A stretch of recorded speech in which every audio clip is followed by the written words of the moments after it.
This is Empowered Magazine Investigates. I'm your host, Anelia Sutton. Let's begin. Viola Davis shared a powerful post on social media addressing Missouri Governor Mike Parson for the execution of Marcellus Williams, a man who maintained his innocence until his death. Viola expressed her outrage, writing, "Shame on you, Missouri.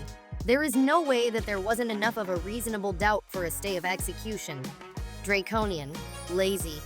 Where are we?" Her comments came in the wake of Marcellus's execution on September 24, 2024, which drew attention due to the troubling circumstances surrounding his conviction. Marcellus Williams was convicted in 2001 for the murder of 𝗖cie𝗽𝗆𝗆𝗵𝗁, a former journalist who was brutally killed in her home. Despite the lack of physical evidence linking him to the crime, Marcellus was sentenced to death based on unreliable testimony from jailhouse informants and witnesses who were paid. During the trial, prosecutors removed 6 of 7 potential black jurors, claiming one juror resembled Marcellus's brother. This exclusion raised serious concerns about the fairness of the trial and the integrity of the jury. Viola highlighted the systemic issues that contributed to Marcellus's wrongful conviction, emphasizing that studies have shown black men accused of murdering white women are disproportionately sentenced to death.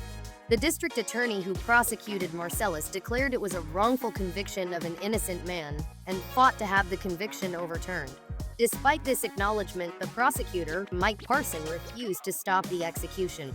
The evidence supporting Marcellus's innocence included DNA testing conducted years after his conviction that excluded him as a contributor to any evidence found at the crime scene, including blood and hair samples.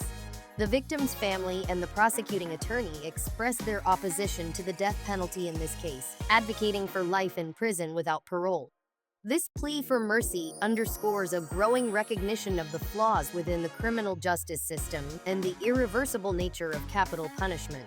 Viola's post resonated with many who believe that no one should be executed by the state without clear and compelling evidence of guilt. She argued that it is time to end what she described as the racist, unjust, and cruel death penalty is now. Her passionate post reflects a broader movement advocating for criminal justice reform and an end to capital punishment, particularly in cases where racial bias and unreliable evidence play significant roles.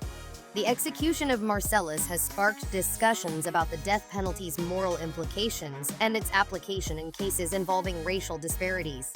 Advocates argue that mandatory reviews of evidence and greater scrutiny of prosecutorial decisions are necessary to prevent wrongful convictions and ensure justice is served fairly. As Viola continues to raise awareness about these critical issues, her advocacy serves as a reminder of the human cost associated with flawed legal systems and the urgent need for reform. The case of Marcellus stands as a tragic example of how systemic failures can lead to irreversible consequences for innocent individuals. Viola's impassioned plea is part of a larger movement gaining momentum across the country as activists, lawmakers, and citizens unite against systemic injustices within the legal system. Organizations dedicated to abolishing the death penalty have rallied support from various sectors of society, emphasizing that capital punishment disproportionately affects marginalized communities while failing to deter crime effectively. The growing awareness around wrongful convictions has led to calls for comprehensive reforms aimed at ensuring fair trials and protecting vulnerable individuals from being wrongfully executed. With influential figures like Viola Davis advocating for justice, there is hope that society will move toward more humane practices that reflect our collective values of justice and equity for all individuals regardless of race or socioeconomic status. Viola's call out to Missouri Governor Mike Parson highlights not only her commitment to social justice, but also underscores a collective demand for accountability within the criminal justice system. As conversations about race, justice, and capital punishment continue to evolve, it is crucial for society to confront these uncomfortable truths and work towards a more equitable legal framework that prioritizes human rights over punitive measures.